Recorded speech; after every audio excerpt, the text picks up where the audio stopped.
평범한 사람들의 비범한 삶의 이야기 팟캐스트 을들의 당나귀 귀 시즌2. 와글와글 우리 시대 을들의 외침 본격 페미니즘 노동방송 을들의 당나귀 귀. 왜 이렇게 힘이 없으세요 오늘? 2편 녹음하시느라고 지금 힘들이 좀 빠지신 것 같은데 좀 이제 기운을 내보면서 시작을 해봅시다.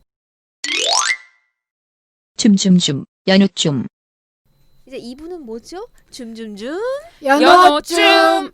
네, 오늘 현장 노동자들과 함께하는 연호줌. 오늘 이 시간에는 언제나처럼 사회를 보는 연호진경, 그 옆에는 중원수미 안녕하세요. 그 옆에는 네, 여성주의 저널 1다 기자 나랑입니다. 네, 영혼지혜입니다. 네, 그리고 오늘 초대 손님 나와 계십니다. 학교 비정규직 노동자들을 대표해서 나오셨습니다. 전국 여성노동조합 전북지부 서진영 부지부장님 나와 계십니다. 우! 안녕하세요. 전국 여성노동조합 전북지부 부지부장 서진영이라고 합니다. 만나서 반갑습니다. 네, 반갑습니다. 반갑습니다. 오늘 정말 어떻게 하세요? 감사합니다. 생방송이어야 돼. 예쁘잖아요.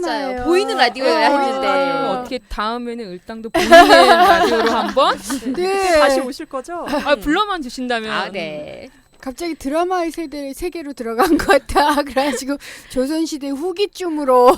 감사합니다. 네. 네, 저 나폴라폴한 저 꽃무늬와 저 샤랄라한 치마는 전혀 정말- 안 어울리죠? 아니 정말 보여드리고 싶어요 우리 네. 청취자분들께 얼마나 페이스북- 아름다운 분이신지. 저희가 사진 예. 찍어서 업로드하면서 페이스북에 같이 공개를 좀 할까요? 얼굴만 빼고. 얼굴만 빼 아니 우리 안 돼, 안 돼. 얼굴까지 나와야 돼. 100이 진입하면 한번 공개 방송합시다. 그때 네. 출연 초대 기대하겠습니다. 네, 출연하면 예, 야. 되잖아요. 음. 네. 전국 여성 노동조합 음. 전북지부 부지부장님이세요. 직함이 네. 전국 여성 노동조합은 뭐 하는 노동조합인가요? 예, 노동조합이고요. 네. 1999년 8월 29일 400여 명의 일하는 여성들의 손으로 만들어진 여성 노동조합입니다. 이 배경을 보면은 이제 IMF 경제 위기 이후에 여성 노동자들의 고용 상황이 급격히 악화되었거든요. 그래서 여성 비정규직 문제 또 영세 사업장 여성 노동자들의 권익을 여성 노동자들의 손으로 직접 해결하고자 설립된 단체입니다. 실제 하는 활동들을 좀 보면요, 비정규직 여성 노동자 차별 철폐 활동, 모성보호 확대를 위한 활동, 또 영세 사업장 여성 노동자들의 권리 확보 활동, 여성 노동자 노동 3권 확보 활동 등, 그리고 중요한 게 있네요. 최저임금 현실화 활동도 함께 하고 있습니다. 즉 여성 노동자의 기본권을 보장하고 여성 노동자들이 직장과 가정 생활을 양립할 수 있도록 사회적인 지원 조치를 확대하는 활동을 주로 하고 있습니다. 네, 정말 좋은 엄청난- 일만 하시네요. 예, 엄청난 일을 하고 있습니다. 있습니다. 네. 근데 사실 이 전국 여성 노동조합이 한국 여성 노동자회에서 만든 노동조합이에요. 맞아요. 네, 예. 알고 있습니다. 예. 원래 그 99년도에 만들어졌는데 그 전에 여성 노동자회에서 그 IMF를 겪으면서 여성 노동자들이 이제 비정규직으로 엄청나게 전환이 되는 상황을 보면서 이걸 어떻게 대응을 할 수 있을까라고 하는 고민 속에서 현장에서 이제 교섭권이 있는 단체는 교섭권이 없잖아요. 네, 맞죠. 예, 그래서 노동조합이 필요하다. 그래서 여성들만 가입할 수 있는 노동조합으로 해가지고 만들었는데 저희가 그 모델로 땄던 게 덴마크의 여성 노동조합이 있었어요. 있었는데 거기를 이제 모델로 해가지고 만들었었는데 거기가 100년이 지나면서 자체 해산을 했어요. 네. 아. 필요가 네, 그러니까 더 이상 필요가 뭐, 없다. 필요가 예, 없어져서. 예. 저희도 그런 날이 좀 빨리 왔으면 좋겠습니다. 네, 그랬으면 좋겠어요. 저도 참 저희한테도 빨리 없어졌으면 좋겠어요. 필요 없는 세상이 빨리 와야 될 텐데. 예. 자, 근데 서진영 부지부장님은 학교 비정규직으로 일을 하고 계시는 건가요? 소속은 학교 비정규직으로 되어 있는데요. 네.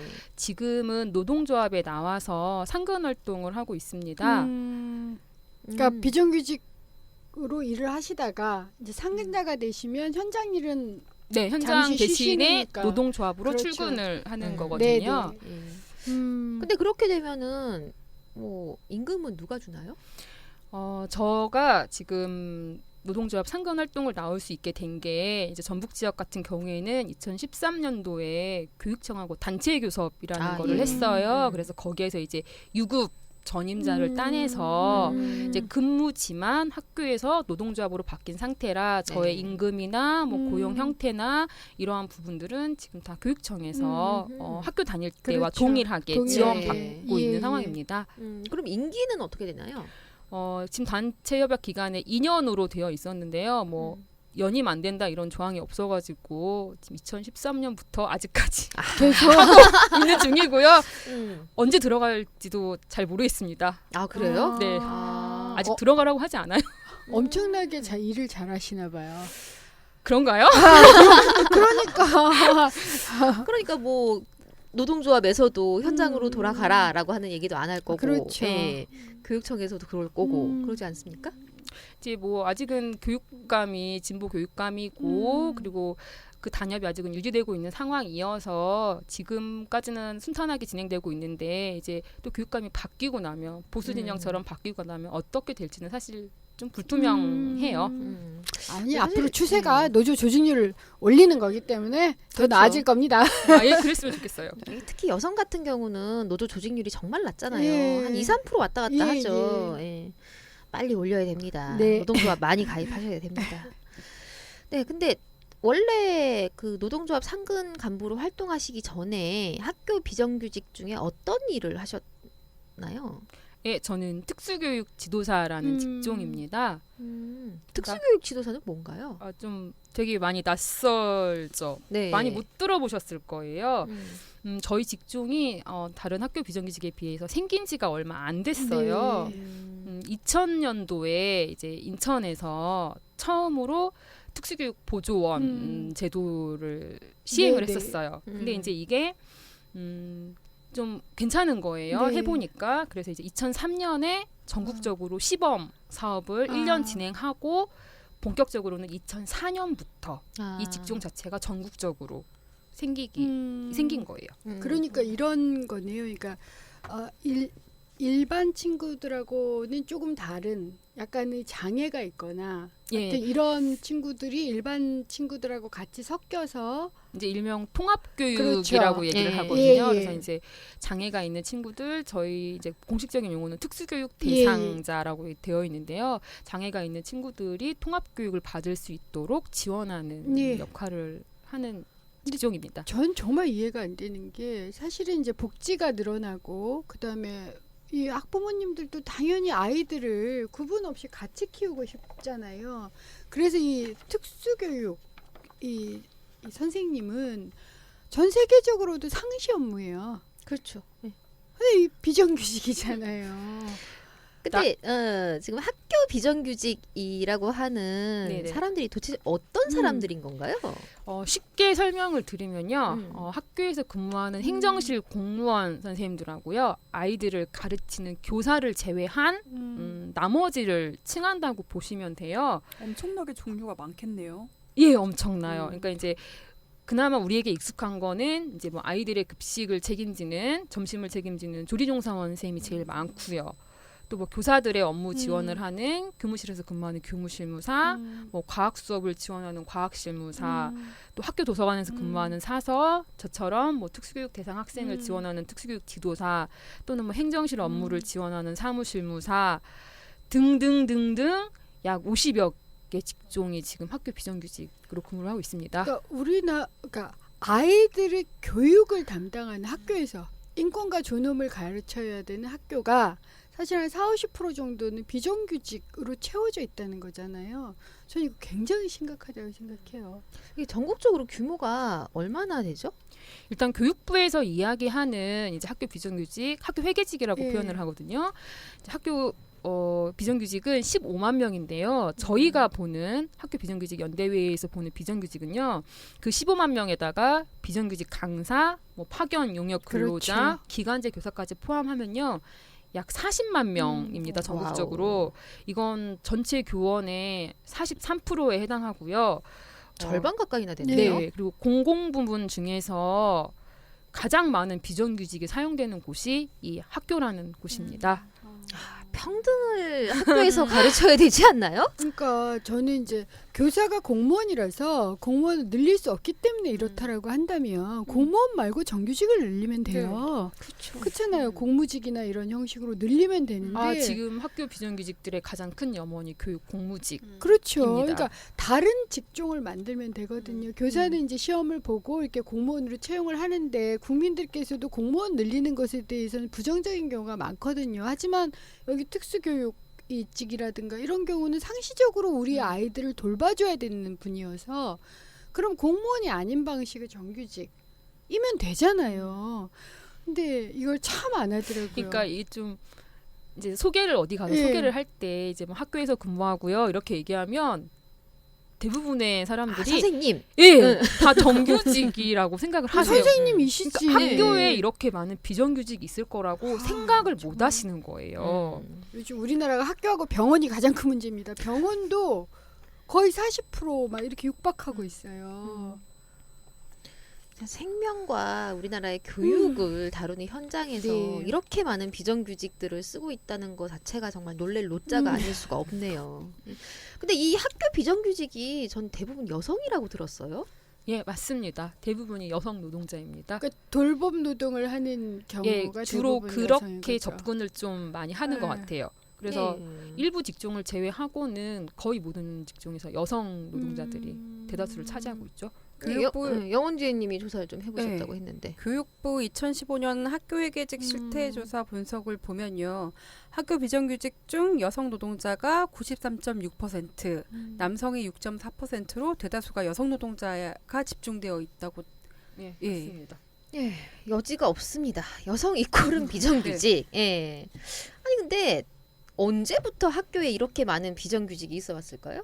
2000년도 이후부터 시작이 된 거고요. 특히 이제 두 가지 요인이 있는 것 같아요. 하나는 IMF 때 당연히 비정규직을 쓰는 게 맞다 이렇게 이제 논리가 기본적으로 있었고, 두 번째로는 단지 학교가 그 선생님들이 그냥 가르치기 일방적으로 가르치는 공간만이 아니라 거기서 돌봄이나 각종 서비스가 아이들을 위한 서비스가 이루어지는, 그러니까 뭐 무상급식을 한다든가 이렇게 되다 보니까 일이 늘어난 거예요. 문제는 그 늘어나는 일을 IMF 이후서부터 비정규직으로 채운 거죠. 그게 어디하고 똑같냐면요. 지자체 중에서 비정규직이 가장 많은 지자체들이 신도시예요. 새로 생기면서 새로 생기면 일을 비정규직. 많이 하잖아요. 네, 그렇죠. 그러면 공무원 티오는 안 주겠다 하니까 죄다 비정규직하고 똑같아요. 학교도 인권을 가르치는 곳인데 어쨌든 학교에서 아이들을 돌보는 일이 많아지니까 그걸 죄다 비정규직으로 결국 그렇게 된 거죠. 뭐 저도 생각을 해보면은 사실 저 어릴 때는 학교 다닐 때 급식을 먹은 기억이 없어요. 도시락 싸가지고 왔죠. 예. 굶거나. 예, 고등학교 때는 뭐 엄마가 도시락을 네, 하루에 3개씩 싸갖고 맞아요. 뭐 아침 6시 반에 네. 등교해갖고 밤 11시 반에 학교 가는 뭐 그런 삶을 살았었는데 학교 급식이 언제부터 이제 이렇게 일반화된 거죠? 이 학교 급식이 전면화되던 시기가 IMF 경제 위기와 맞물려 있는 것 같아요. 1991년에 교육부에서 5개년 계획을 발표했는데 1997년이 되면 초등학교 학생 모두에게 급식을 제공하겠다. 그리고 1999년 상반기부터는 고등학생들에게, 2002년 말까지는 중학생들에게 전면 급식을 실시하겠다고 발표를 했었거든요. IMF 이후에 불안정한 일자리가 급격히 늘어났는데 이때 학교 급식이 전면화되면서 여성들이 이런 일자리에 많이 취업을 하게 된 거죠. 제가 이모가 3명 있는데 그 3분 중에 2분이 그쯤에 학교 이제 급식 조리종사원. 네, 조리종사원으로 취업을 하셔서 지금까지 아 계속 그래요? 그거 하고 일을 계세요? 네, 오. 계시거든요. 혹시 노동조합 가입하셨나요? 안 하셨어요? 가입하셔야 됩니다. 빨리 가입하시라고 여성 하세요. 노동자입니다. 네, 알겠습니다. 네. 네, 이제 그 비정규직으로 있던 여성 노동자들이 그런데 이 반전이에요, 사실. 학교 비정규직이다라고 하는 것을 자기의 신분으로 받아들이면서 그거를 노동조합이라고 하는 조직 형태를 만들기 시작했단 말이에요. 그렇죠. 2000년대부터, 예, 2000년대 초반부터. 예. 저는 이게 전국 여성 노동조합이 처음에 학교 비정규직들을 조직했다라고 기억을 해요. 예. 예, 네. 맞아요. 네, 어떤 경위를 통해서 그게 조직이 된 건가요? 그러니까 이거가 뭐냐면 저희가 이제 2004년 전까지는 저희의 신분 자체가 일용 잡급직이었어요. 맞아요. 실제로 그렇게 음. 기록돼 있는 거 저 봤어요. 네, 계약서에 네. 보면 이제 뭐 일용 임금 잡- 임금 있고 신분 있어요. 그럼 뭐 땡땡하고 일용 잡급직 이렇게 되어 있었어요. 근데 이제 이때는 뭐 1년마다 재계약 건으로 항상 고용이 불안했었고요. 임금도 일당제였어요. 하루하루 도장 찍어서 월말에 개수 세어서 유급 주차 플러스 해가지고 한 달 급여를 받는 시기였어요. 이제 이렇기 때문에 너무 상황이 열악하니까 이제 2000년부터 아까 말한 조리종사원 선생님들, 뭐 영양사, 그다음에 이제 과학실무사. 지금은 과학실무사라고 하는데 그 당시에는 다 저희가 보조였거든요. 뭐 과학실험 보조원 등이 여성 노조에 가입을 해서 처우 개선 투쟁을 했어요. 그리고 이제 2004년에 노무현 정부가 들어서잖아요. 이때 여성 노조가 인수위원회에 결합을 했어요. 그래서 그랬었나요? 네, 그런 역사가 있었다고 합니다. 그래서 공공부문 대책을 수립하는데 이제 학교 비정규직과 관련해서는 일용 잡급직이라는 정말 이 인격을 모독하는 무시하는 이런 신분 대신에 학교 회계에서 임금을 준다라고 해서 학교 회계직으로 바꾸고 이때 이제 일당제를 폐지하고 연봉제로 전환을 했어요. 근데 그렇게 돼서 다 좋아지면 좋은데 고용 불안과 저임금은 여전했거든요. 그래서 이제 무기계약 투쟁을 그쵸. 계속 그때 했었죠. 그때부터 쭉 진행을 해 왔었죠. 그 무기계약 투쟁이 되게 논쟁이 많았어요. 그러니까 제 기억으로 여성 노조는 그래도 무기계약직이 되면 우선 고용 안정은 안정되지. 되니까 네. 우리 차근차근 하나씩 얻자라는 의견이었고 다른 또 민주노총 쪽에서는 무기계약직이어 봤자 또 비정규직이다. 그러니까 승진도 잘 안 되고 고용 안정만 해서 뭐하냐 해서 한꺼번에 얻자 이래가지고 논쟁이 있었던 거 기억해요. 그쵸?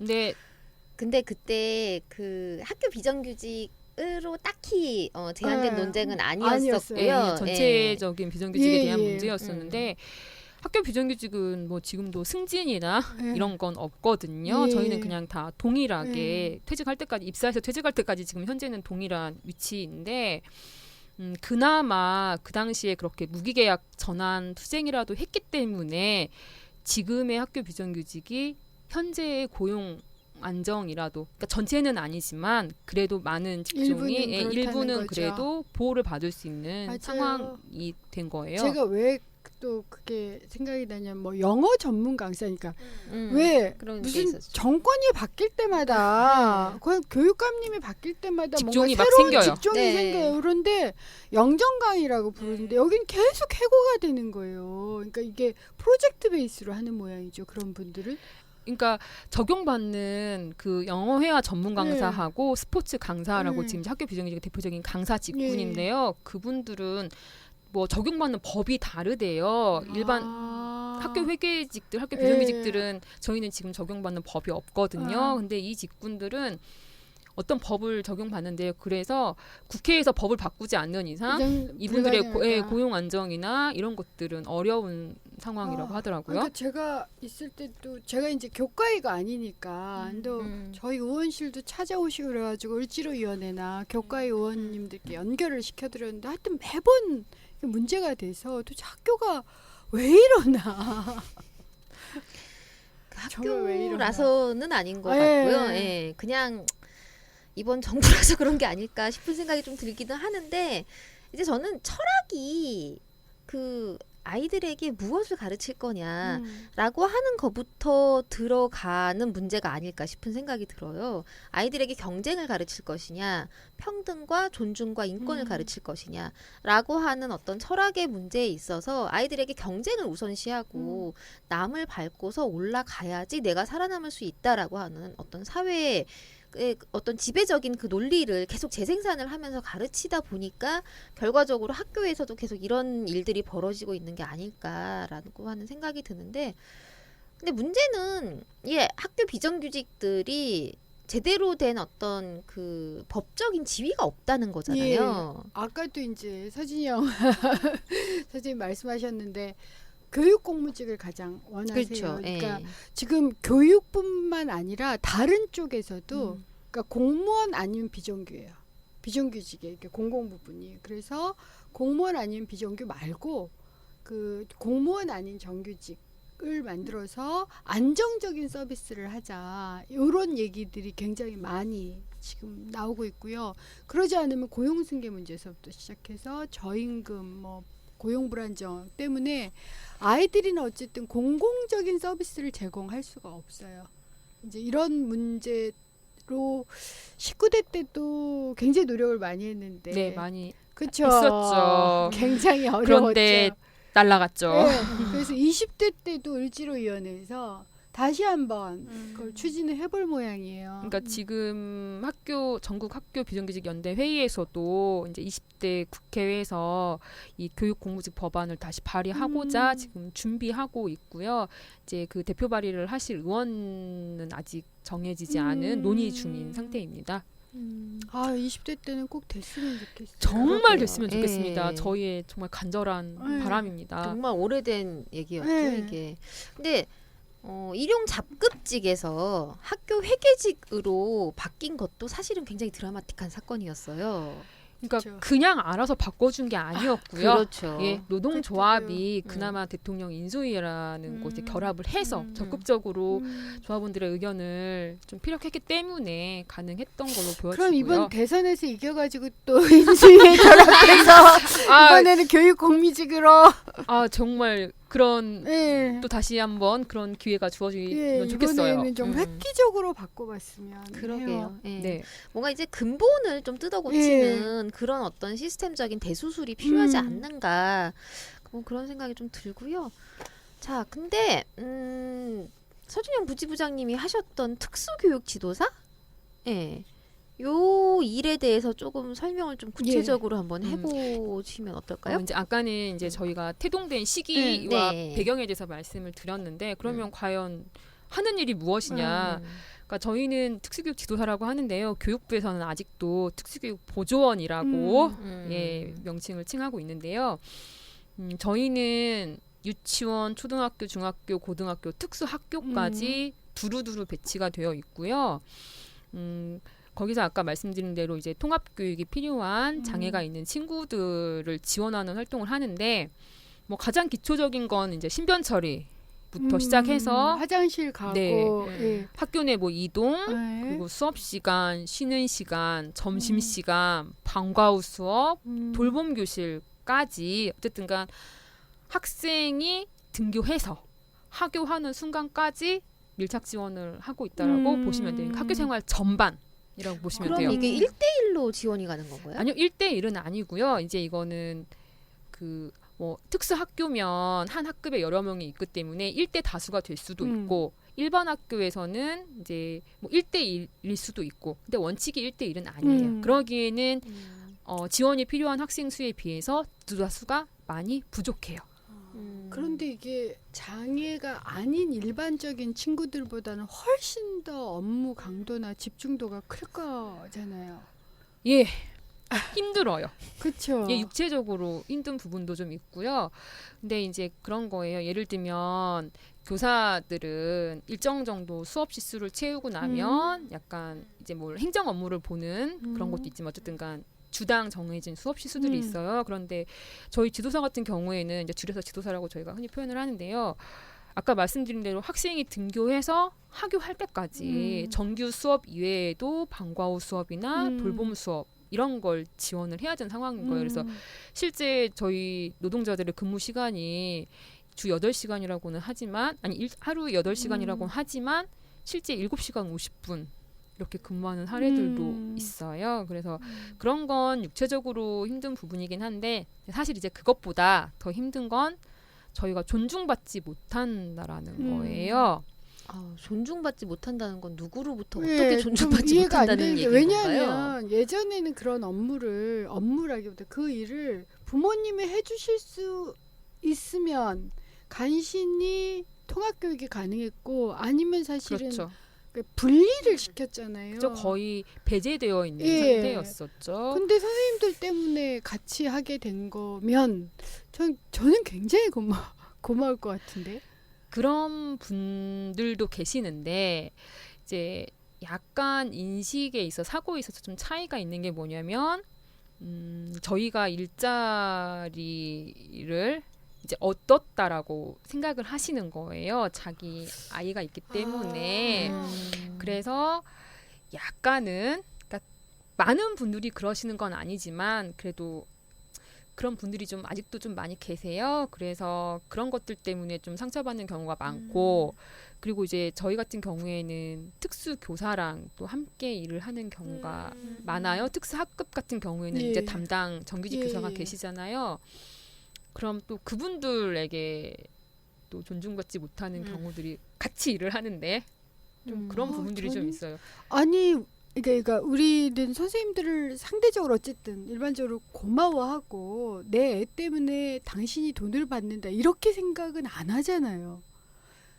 그러니까 좀 저로서는 예. 네, 그게 일반적인 학부모님들의 인식은 아닐 거라고 아. 생각을 해요. 근데 뭐 물론 우리 사회 전체가 다 그렇듯이 일부 몇몇 분들께서 좀 힘들게 하시는 그런 경우가 있을 거라는 생각이 드는데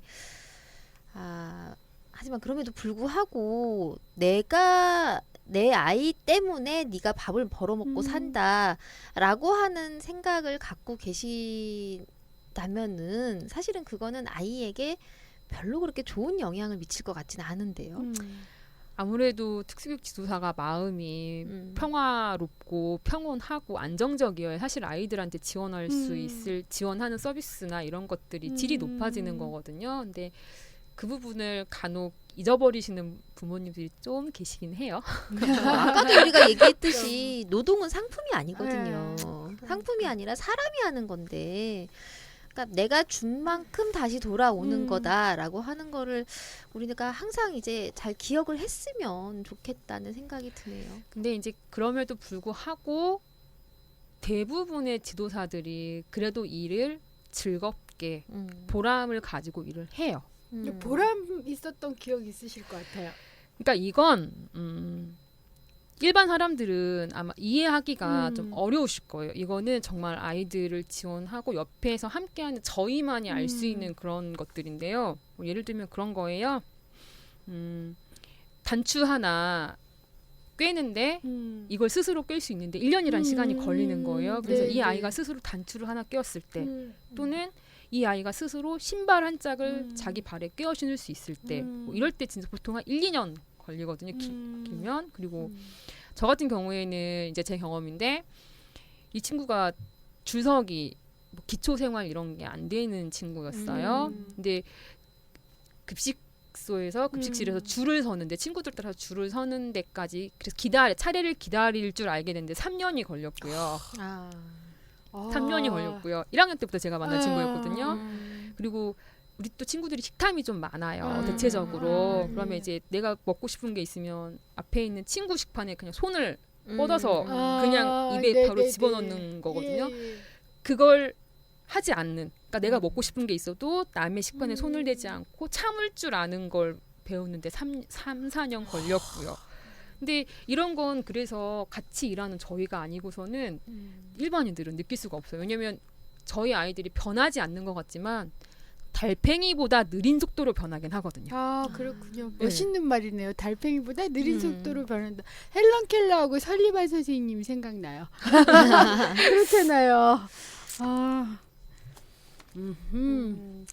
그 달팽이보다 느린 속도로 변한 아이를 발견했을 때 그 경이감이라고 하는 거는 정말 경험해보지 않는 경험해보지 않으면 사람은 모를 것 알 수 없죠. 같아요. 그냥 이렇게 예. 설명해도 왜냐면 옆에 있는 같이 일하는 선생님들이 그러시거든요. 좀 장애가 심한 친구들 같은 경우에는 얼마나 힘드냐, 애쓰지 않냐, 혹시 저런 친구는 조금 더 이렇게 일반 학교에 저는 근무를 했는데 좀 특수학교로 가야 되지 않겠느냐 이런 말씀들을 하세요. 근데 그거는 우리 아이들의 변화를 그 선생님들은 모르시니까 그러는 거거든요. 달팽이처럼 느리게라도 변화한다는 믿음이 생긴다는 변화해요. 거 대단한 것 같아요. 근데 그런 믿음을 아이들에게 갖고서 이 아이들을 계속 지켜보는 거 아니에요. 그렇죠. 예. 근데 그거는 정말 그분들이 아니면은 누가 할 수 없는 일이라는 생각이 드네요. 아니 이런 분들을 왜 비정규직으로 지금 만들어 놓고 있는 그러게 거야? 말이에요. 그러게 갑자기 말이에요. 화가 나네. 아유, 진짜. 알겠습니다. 꼭 우리 이번에 대선 캠프에 인수위로 들어가서 그렇죠. 그럴 수 있길 간절히 예, 바라겠습니다. 예. 네, 근데 대선 캠프 인수위가 뭐 정답은 아닌 것 같고요. 다양한 각도로, 다각도로 노력을 해봐야 되겠죠. 자, 근데 지금은 노조 전임자로 일하고 계세요. 네. 그 아이들이 그립진 않으세요? 그리워요. 그리울 때가 있어요. 음. 왜냐하면은 이제 노조 전임을 하는 거하고 학교 현장에 있는 거하고 차이가 되게 커요. 뭐냐면 예를 들면 학교는 출퇴근 시간이 딱딱 정해져 있고 8시간만 딱 일하면 되고요. 그리고 아 슬프다. 무슨 말씀하시는지 알겠어요. 그리고 이제 저희에게 주어진 역할을 하면 돼요. 그리고 어쨌든간 아까 말씀드렸지만 달팽이보다 느리긴 하지만 변화하는 아이들을 볼 수가 있고요. 이런 게 있는데 이제 이런 게 보람인데 노동조합은요. 일단 제가 나와 보니까 업무량이 정말 많더라고요. 그리고 많은 업무량보다 더 중요한 건 계획하지 않은 일들이 마구마구 튀어나와요. 왜냐하면 이제 현장 조합원들을 상대하는 일이다 보니까 갑자기 조합원들의 급한 상담이나 이런 상황들이 생기면 바로 또 현안 문제를 해결해야 돼가지고 진짜 어떤 날에는 몸이 서너 개쯤 네, 맞아요. 되었으면 좋겠다 하는 날들이 좀 많아요. 하지만 몸이 서너 개가 되면 안 돼요. 아, 다른 사람을 채용을 안 하거든요. 그렇죠. 그건 좀 안 되겠죠? 근데 그런 일들을 하다 보면은 정말 내가 왜 이러고 있지라고 하는 생각이 들 때도 있을 것 같아요. 없다면 거짓말이죠. 음. 다 마찬가지실 거잖아요. 다 내가 좋아서 하는 일이긴 하지만 한 번씩 힘든 시기나 순간들이 오기 때문에 이제 그건 노동조합에서 활동하다 보면 마찬가지인데 대신에 이제 긍정의 측면을 또 찾아야 일을 할 거 아니에요. 저한테는 이제 어떤 거냐면 노동조합 전임을 하다 보니까 전에는 이제 학교에 매여 있으니까 저도 매여 있고 조합원들도 매여 있으니까 조합원들에게 가까이 갈 수 있는 시간들이 제한되어 있었어요. 그런데 이제 지금은 조합원들을 만날 수 있는 시간, 그러니까 조합원들은 학교에 일을 할 때 제가 방문을 하면 되거든요. 그래서 조합원들을 만날 수 있는 기회가 훨씬 많아졌고요. 또 그러다 보니 이제 전에는 제 직종만 사실 이제 알 수 있었어요. 근데 이제 노동조합 전임을 나오니까 두루두루 직종들을 다 이제 알고 만나야 되는 거예요. 그래서 다른 직종에 대한 이해의 폭이 좀 넓어지는 긍정의 효과가 있더라고요. 그래도 그것만 가지고 견딜 수 있을 것 같지는 않은데요. 이건 개인적인 건데 그냥 전 체질에 좀 맞는 것 같아요. 그거 중요해요. DNA. 오. DNA 중요해요. 그게 즐거운 거거든요. 그걸 하는 게 어쨌든 뭐 즐거움이 있는 제가 거죠. 아직 뭐 연수가 많이 안 돼서 그런지 모르겠는데 아직은 할만해요. 근데 아까 그 다른 직종의 분들을 만나면서 그분들의 얘기를 많이 듣게 된다고 네. 하셨잖아요. 그 얘기 좀 전해주세요. 그러니까 뭐 예를 들면 그런 거죠. 저도 이제 학교에서 10년 동안 있다가 이제 전임 나온 지 한 3년쯤 됐으니까 10년 동안 매일 두리종사원 선생님들이 해주시는 그냥 밥을 먹었어요. 급식을 먹었단 말이에요. 그러면 사실 그때는 오늘은 뭐 비빔밥이 나왔네, 오늘은 뭐 육개장이 나왔네 이러면서 그냥 먹었단 말이에요. 근데 이제 다니면서 이분들이 일을 하시는 작업 환경을 보니까 이분들이 얼마나 열악한 환경이고 힘들게 일을 하고 이 밥 하나가 나오기 위해서 얼마나 이제 수고를 하시는지를 알 수 있게 되더라고요. 뭐 예를 들면 오늘 식단을 딱 보면 오늘 선생님들 되게 힘드셨겠다. 뭐 이런 것들이 이제 보여지는 거예요. 어떤 식단이 힘들게 하는 식단인가요? 일단 비빔밥. 아. 왜냐하면 일일이 다 채를 썰어야 돼요. 또 아. 볶아야 그렇죠. 되고. 볶아야 되고 무쳐야 되고 이 재료마다 재료가 일단 많아지면 선생님들이 힘드시다 하더라고요. 그리고 이제 청소하는 이런 모습들도 보니까 사실 저는 주는 밥만 먹었잖아요. 그리고 청소는 식판만 닦으면 되는 줄 알았어요. 안 그래요. 근데 그게 아니고 천정부터 시작해가지고 개수대 구멍까지 다 네. 손으로 칫솔 같은 걸로 막 일일이 닦으시고 그리고 이제 교무실무사 선생님 같은 경우에는 사실 교무실에서 그냥 편안하게 이제 전화나 좀 받고 네. 우아하게 이러시는 줄 알았어요. 근데 그게 아니고 돌아다니면서 직접 일을 하는 걸 보니까 정말 바삐 가서 만나는 시간도 제대로 낼 수 없을 만큼 바삐 뛰어다니시고 이런 것들을 이제 직접 알게 되는 거죠. 그래서 이해의 폭이 좀 넓어지고. 그 조리 종사원 선생님들 같은 경우는요. 그러니까 1인당 몇 명 정도 분의 밥을 하시나요? 이게 조리종사원 배치 기준이 있는데요. 음. 지역마다 조금씩 달라요. 음. 그래서 이제 전북 같은 경우에는 초등 같은 경우에는 뭐 150명당 1인 150명의 밥을 혼자서 해야 되는 거예요? 네. 집에서 보통 우리가 한 4인 가족 쳤을 때 4인분 밥 하려 그래도 요즘 같은 날씨에 정말 힘든데 그게 조리종사- 가능해요? 해요. 가능해요. 그러니까 가능하게 만드셨어요, 이분들이. 아. 그러니까 엄청난 노동 강도인 거죠. 그래서 가끔 보면 저희가 그런 얘기를 해요. 이렇게 영양사 선생님 따라서 이제 식단에 따라서 이제 그날 노동의 강도가 좀 달라지기는 변화가 있는데 너무 힘들게 하는 식단들이 좀 있어요. 예를 들면 하루에 튀김이 막 두세 개 붙이고 지지고 하는 게 막 두세 개 맞아요. 들어가면 하나만 들어가도 사실은 되게 힘든데 그래서 그러면 원래대로 하면 제 시간에 밥이 못 나가요. 그러면 선생님들 후다닥 하지 말고 칼질 예를 들면 1분에 30번 하는 게 정상인데 그럼 아니 뭐 10초에 30개 하는 게 정설인데 10초에 30번 칼질이 정설이라고요? 예를 들어 어. 예를 들어 10초에 30번이 정석인데 예를 들면 선생님들은 이걸 해내기 위해서 10초에 50번을 하시는 거예요. 그러면 선생님 그러지 마시고 10초에 30번만 하세요 이래요. 근데 본인들이 이게 배어 있고 또 아이들 밥이라는 게 있어가지고 그걸 시간 안에 해내세요. 그러다 보니 불가능한 걸 자꾸 해내시니 가능하네 이러면서 하고 계속 이제 계속 계속 예. 그런 레시피들이 나오고 뭐 이런 상황들이 좀 생기죠. 갑자기 태양의 후예가 생각나는데 제가 그 힘든 걸 다 해냅니다. 정말 어허. 그러세요. 그러다 아. 보니 이제 몸은 만신창이가 되시는 거죠. 그렇죠.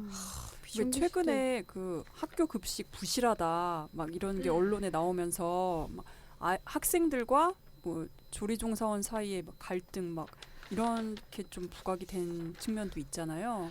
근데 이걸 좀 정확히 따져야 되는 게 뭐냐면 물론 저도 그 기사 보고 사진도 보고 다 봤어요. 관심 있게 봤죠. 근데 정말 그렇게 식단이 나왔다면 그 식단은 좀 문제가 있긴 한데요. 이를 들면 조리종사원 선생님들은 식단을 짜지 않으시고요. 짜진 식단을 그냥 그대로 만드는 분들이세요. 그러니까 그걸 조리종사원 선생님들과의 갈등으로 치닫으면 좀 문제가 있고 이제 그리고 그 학교 같은 경우에는 좀 특이한 경우이기는 좀 했었다고 봐요. 대부분의 학교는요 맛 좋고 영양 좋고요 되게 푸짐하게 나와요. 왜냐하면 학부모들이 예. 학교 그걸 운영위가 있잖아요. 있어서 예. 반드시 점검해요. 그러니까 여기는 층층시하시더라고요. 제가 지역에서 지역 정치인으로 정치를 하다 보니까 이 또 학부모님들도 관심이 굉장히 많아가지고 운영위에서 만약 학생들이 약간의 불평불만이 있어도 불시에 들어가시더만요. 그래가지고 점검하세요. 그게 상당히 잘 나와요. 그러니까 그 얼마 전에 그 네. 기사나 이런 건 정말 특이한 경우라고 봐야 될 것 같아요. 네. 그러니까 그걸 전체로 학교 비정규직 노동자들의 그걸 전부 다 이렇게 싸잡아서 비난하거나 이럴 수는 사실 없을 것 근데 같아요. 학교 비정규직 노동자들이 갖고 있는 권한이라고 하는 게 전 거의 없다고 보는데, 그러니까 없습니다. 그 식재료를 구입을 하고 그다음에 그 하루에 얼마만큼의 음식을 제공을 할 것인가를 결정하는 분들은 조리종사원분들이 아니거든요. 그리고 사실 영양사가 그걸 식단을 짜기는 하지만 그 위에는 다시 학교장과 그 다른 분들이 등장을 하게 되는 거죠. 그러니까 단가 이런 이제 금전적인 게 또 네. 얽히게 되는 뭐 영양사 선생님이라고 일부러 아이들에게 예를 들면 부실하게 먹이고 싶으시겠어요? 그러지 않을 거라는 거예요. 분명히 거기에는 그러면 이제 단가나 어떤 금전적인 금액적인 부분들이 결부가 되니까 그랬을 거라고 봐니까 어느 한 면만 보고서 단정 지을 수는 없다라고 봐요. 그러니까 몸통이 뭐냐, 몸통이 어디냐를 우리는 항상 잘 살펴봐야 되지 않을까 싶으네요. 자, 근데 학교 비정규직은 누구랑 근로계약을 맺나요? 예전에는 학교장하고 계약을 맺었어요. 예. 그래서 이제 고용 불안이 더 심했던 예. 거고, 근데 최근에는 이제 교육감 한 2, 3년 전부터는 교육감 직고용으로 바뀌었어요. 아. 바뀐 지역이 많아요. 그래서 지금 현재는 한 2개 지역 아주 보수 지역 빼고는 거의 다 교육감 임용으로 좀 전환이 됐고요. 이제 이게 어떻게 가능했냐면 지방 조례가 제정이 되면서 물론 여기에도 사립학교는 제외예요. 근데 이제 공립은 아까 말씀드린 대로 거의 다 됐고요. 그다음에 이제 고등학교의 조리종사원하고 일부 직종은 수익자 부담으로 아직은 학교장으로 남아 있기는 해요. 근데 그러니까 교육감으로 대체적으로 예, 대체적으로는 변하고 있는 상황이에요. 그래서 그 부분에 있어서 고용은 그래도 조금 이전보다는 나아졌다라고 볼 수 있어요. 사실 학교 비정규직이 이제 처우가 이제 개선되는 상황들을 보면은 정말 이제 제가 며칠 전에 그 수원 지역에서 하는 그 최저임금 토론회에서 발제를 했는데 거기서 현장 노동자들 발언이다라고 하면서 학교 비정규직을 대표해가지고 나오신 분과 그 다음에 그 돌봄 노동자 분과 그 다음에 그 웹 디자이너로 일하시는 분 이 세 분의 그 증언이 잇따라서 발표가 됐어요.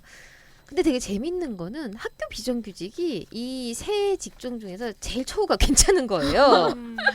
근데 사실은 예전에 학교 비정규직을 생각을 하면은 정말 아까도 말씀하셨다시피 일당제로 해가지고 매일매일 그 체크해가지고 월급 지급받는 방식이었고 매년 재계약을 하면서 항상 고용 불안에 시달렸었고 그랬었는데 이제 그런 어떤 무기계약으로의 전환도 상당히 지금 빨라지지 않았어요? 예, 빨라요. 그러니까 저희는 이게 가능한 이유가 뭐냐면 아까 말씀드렸지만 2000년도부터 어쨌든 학교 비정규직이 전국 여성노조를 통해서 노동조합 활동을 시작했고 그리고 3, 4년 전에 이제 다른 학교 비정규직 노조가 2개 더 생겼어요. 그러면서 어쨌든 간 노동조합이 있었기 때문에 그나마 처우가 좀 제일 나아지지 않았나라는 생각이 들고요.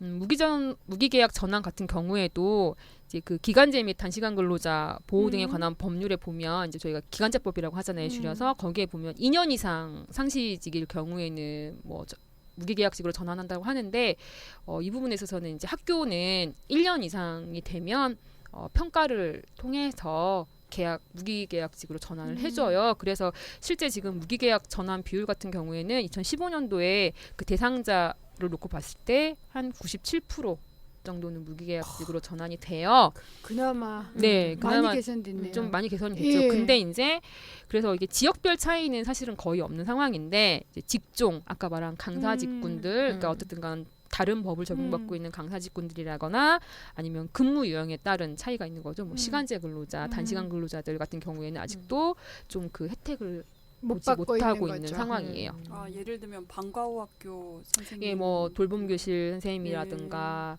뭐 강사 직군이라든가 또 뭐 하루에 뭐 2-3번 출근하는 뭐 통학버스 안전지도사라든가 주 40시간이 되지 않는 근로자들은 좀 열애가 되고 있는 상황들이죠. 제가 며칠 전에 또 그 부천에서 하는 어떤 토크쇼에 패널로 참석한 적이 있었는데 그때 그 방과후 돌봄교실에서 일을 하시는 선생님이 계셨어요. 근데 이분 같은 경우는 하루에 6시간 근무를 하세요. 네. 근데 이분은 여성 가장이고 예. 집안에서 돈벌이를 하시는 분이 그분밖에 안 계셨어요. 그래서 8시간 일하기를 원하시지만 8시간 일자리가 안 나는 안 거예요. 나는 거죠. 예. 근데 돌봄교실 같은 경우는 3시간, 6시간, 8시간 이렇게 세 가지로 분류가 된다고 하더라고요. 그래서 3시간 일하시는 분은 6시간 일하는 분을 부러워하고 6시간 일하는 분은 8시간 일하는 분을 부러워한다. 그런 얘기를 하시더라고요. 그러니까 저희 지역도 지난주에 지금 돌봄교실 돌봄강사 선생님 그 직종 협의회가 있었어요. 그분들의 저희 지역 같은 경우에는 가장 큰 요구가 지금 3시간 초단시간 근무제로 돼 있거든요. 3시간 갖고 하루 3시간 갖고 모자라다. 모자르죠. 5시간은 돼야 된다. 라고 하는 게 핵심 요구 중에 하나였어요. 그리고 업무 자체가 3시간 만에 끝나지 않아요. 문제는 그거죠. 네. 3시간의 임금을 주면서 노동은 4시간 혹은 노동을 해야 5시간 되고. 뭐 이렇게 노동하는 네네. 거예요. 그렇게 실제로. 그러니까 예전에 저도 이 직무 평가를 좀 해보려고 그때 이제 지역아동센터를 중심으로 해서 이게 해당이 잘 안 되니까 직무 평가를 좀 해봤어요. 그랬더니 정말 일이 많고 이 돌봄 업무가 끊어지지를 않아요.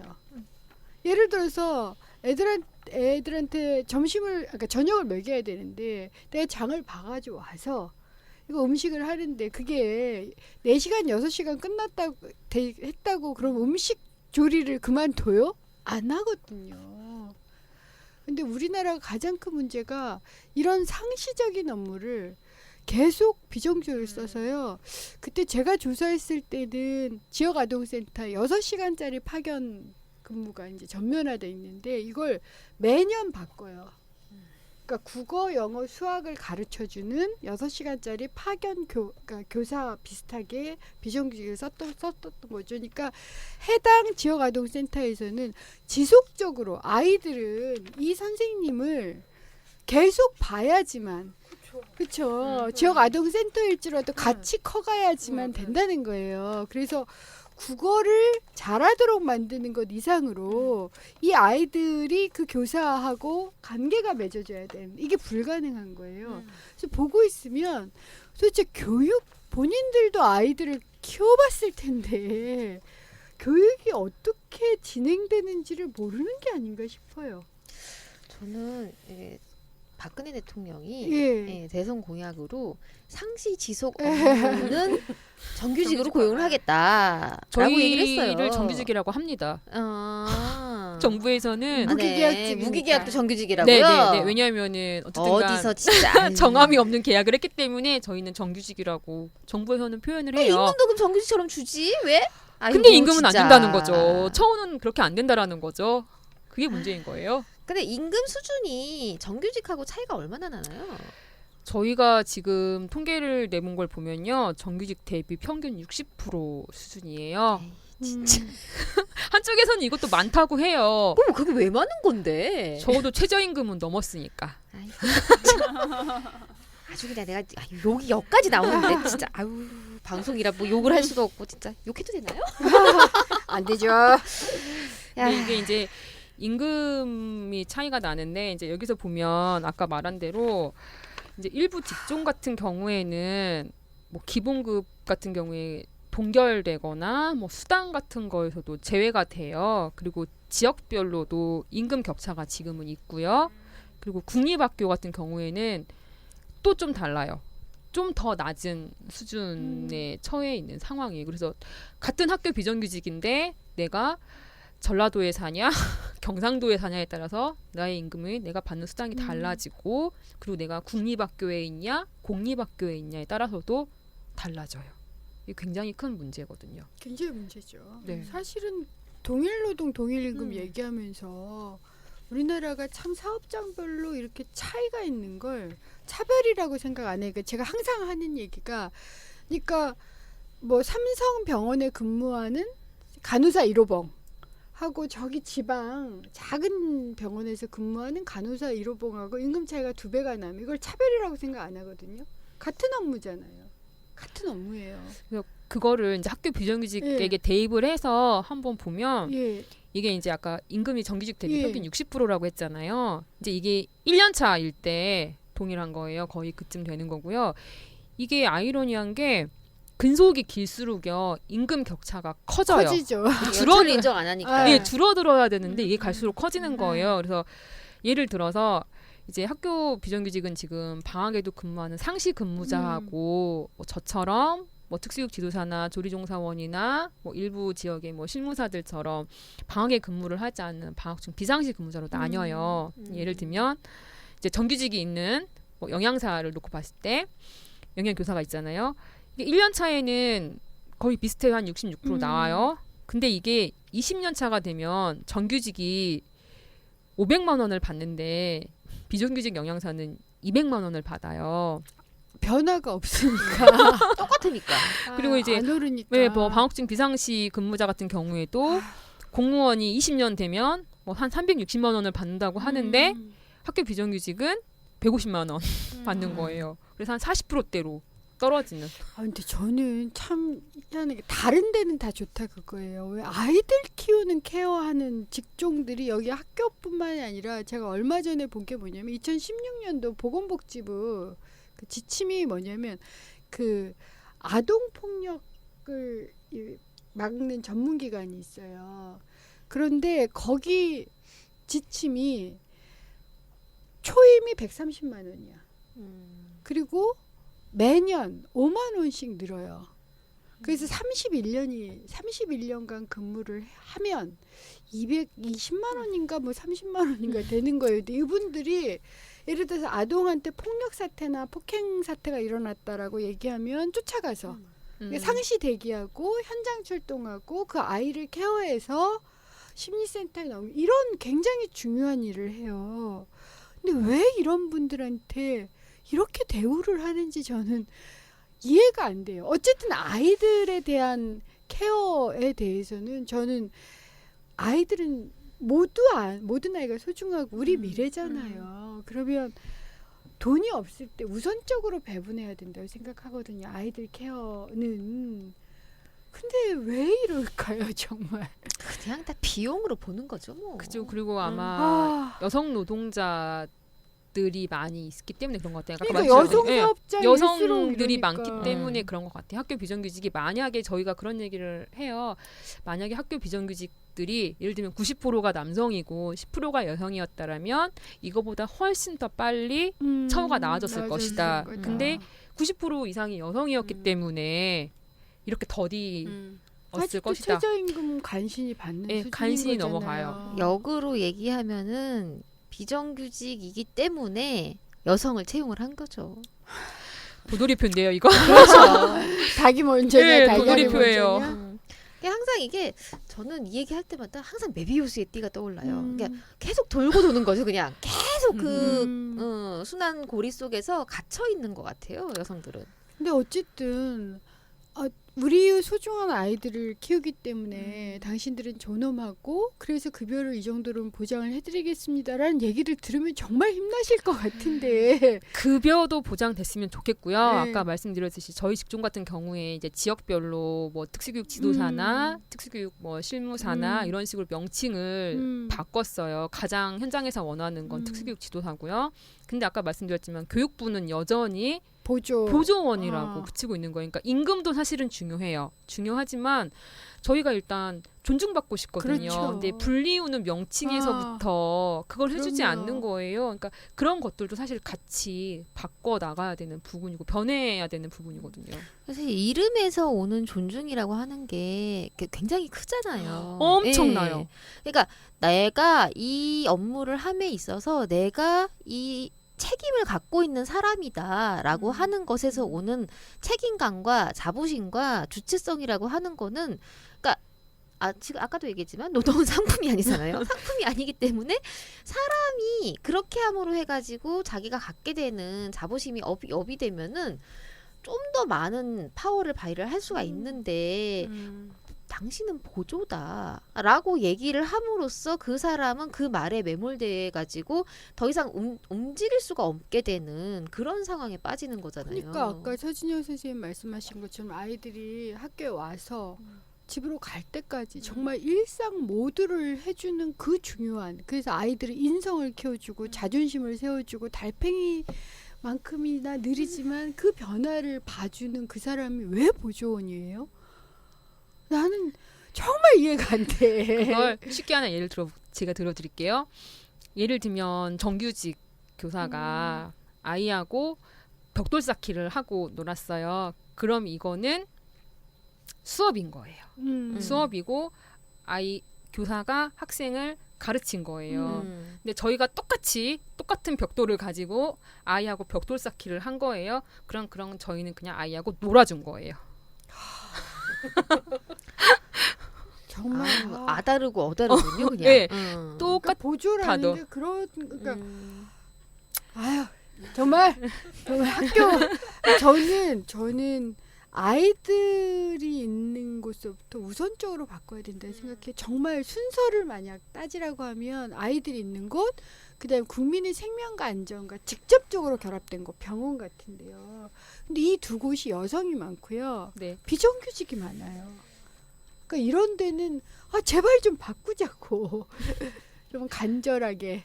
정말 서진영 선생님 같은 분들이 계셔가지고 그래도 조금씩 개선은 되고 있는 거죠. 달팽이만큼 느리게.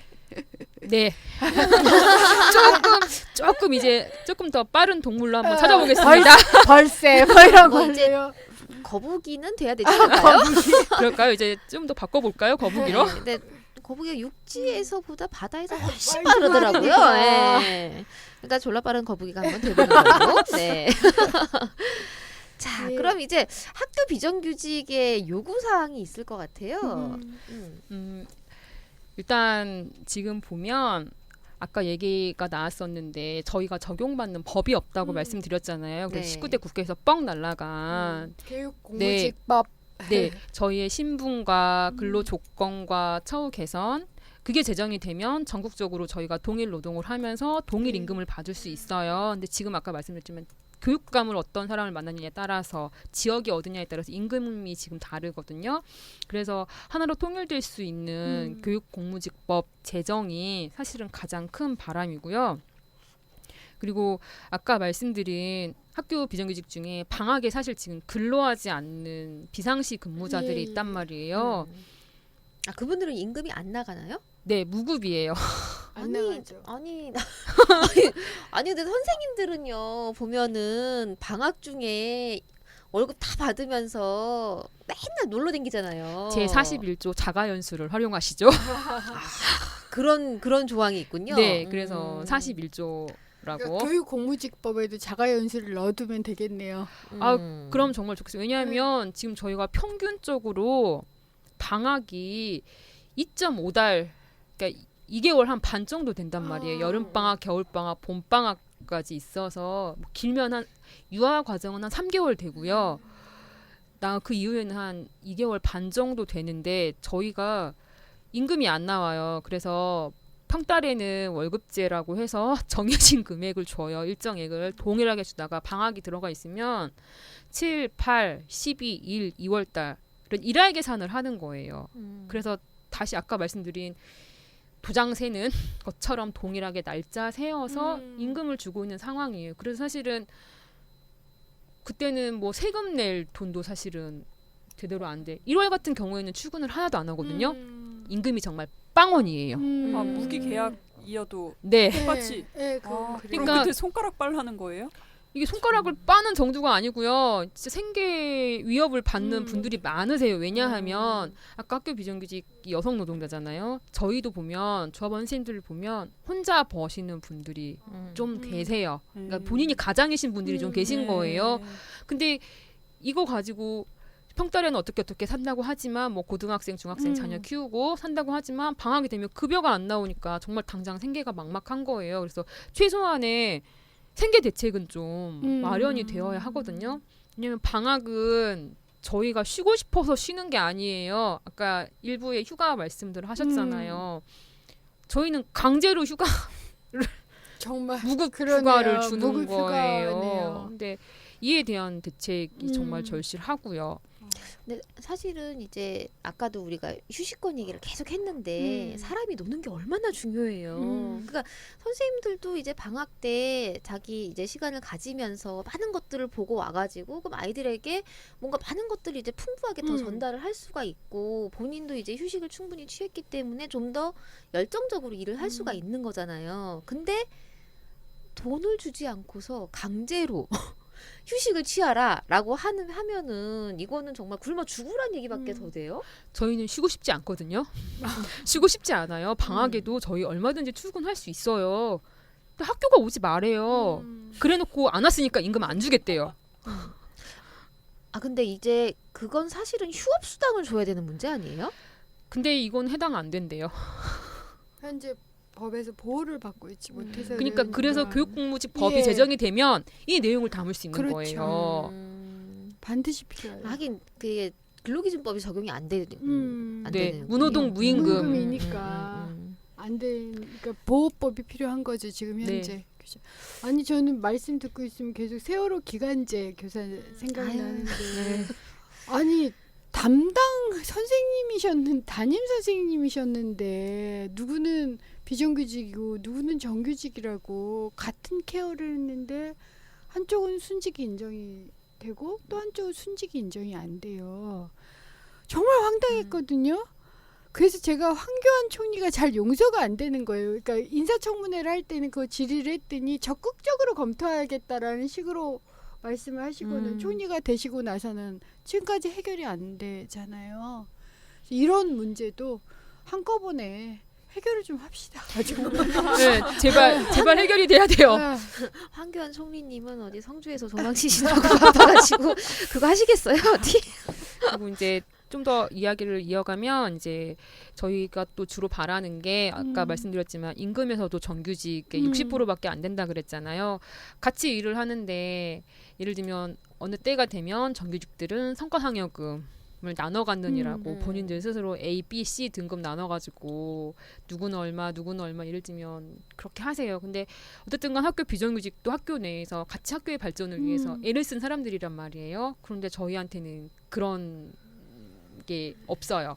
그래서 어쨌든 간 정기 상여금을 100% 좀 신설을 하고 또 공무원하고 동일하게 뭐 맞춤형 복지비나 명절 휴가비, 뭐 수당이나 복지 같은 게 좀 동일하게 보장이 되었으면 하는 바람들이 있고, 그리고 이제 교무실에서 특히 교무실이나 행정실에서 일하는 선생님들 같은 경우에는 요즘 교원 업무 경감이라고 얘기를 많이 해요. 정말 선생님들이 아이들을 가르치는 일에만 전념할 수 있게 뭐 행정적인 업무들을 좀 이렇게 경감시켜주겠다.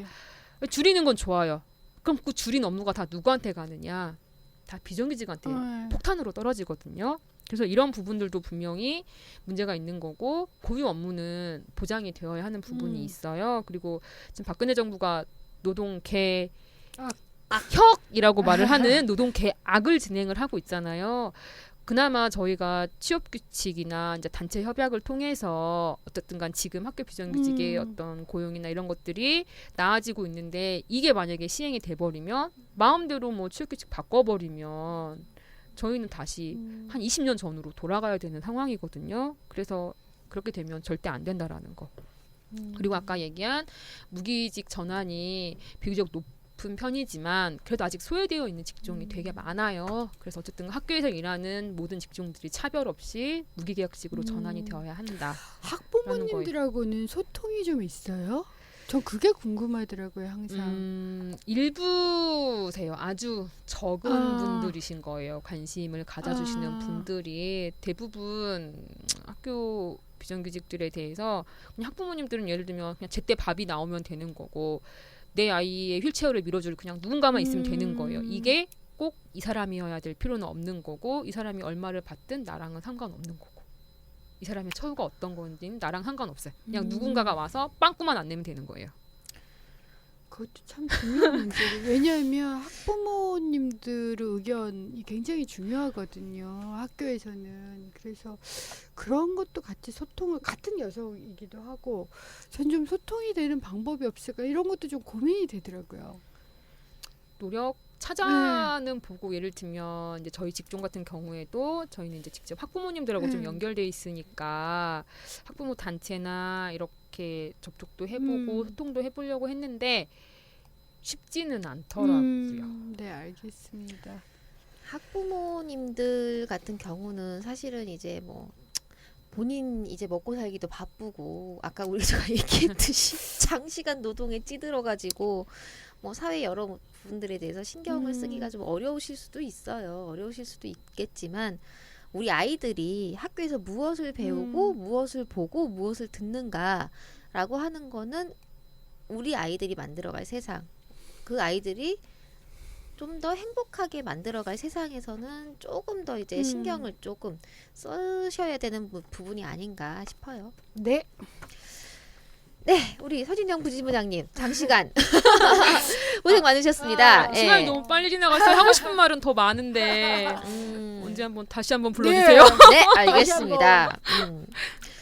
오늘 이쁘게 입고 네, 전주에서 서울까지 정말 오신 우리 부지부장님을 위해서 박수 한번. 고맙습니다. 정말 말씀도 잘하시고. 감사합니다. 많이 떨었어요. 아니요. 아우, 떤거 같지도 않지만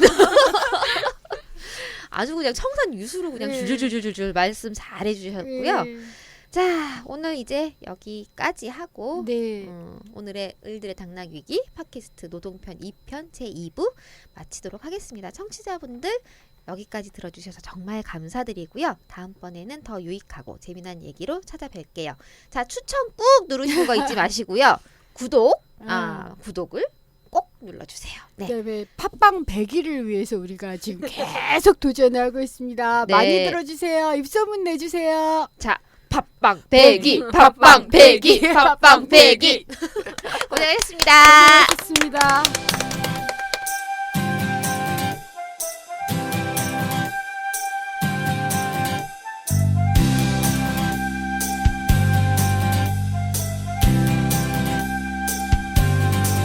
오늘은 널 만나고 싶어 내일을 함께 꿈꾸고 싶어 맛있는 것도 먹고 싶고 따뜻한 방에서 쉬고 싶어 오늘도 열심히 일했지만 월급은 통장을 스쳐만 가네 왜 우린 뼈 빠지게 일을 해도 자꾸만 가난해져 가는 걸까 무언가 크게 잘못되어 있어 누군가에게 빼앗기고 있어 우리도 사람답게 살고 싶어 우리도 인간답게 살고 싶어 올려라 올려 최저임금 내 임금 우리 사회 기준임금 올려라 올려 최저임금 사람답게 사는 그날까지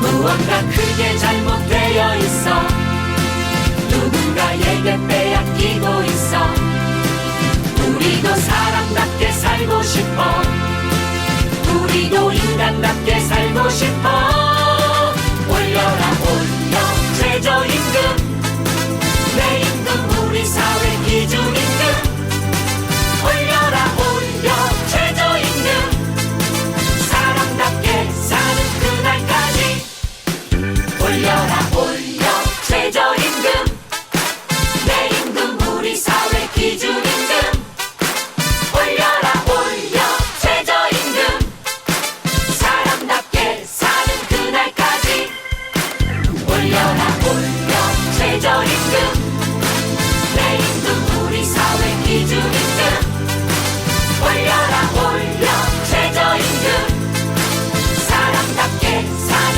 그날까지 사람답게 사는 그날까지 사람답게 사는 그날까지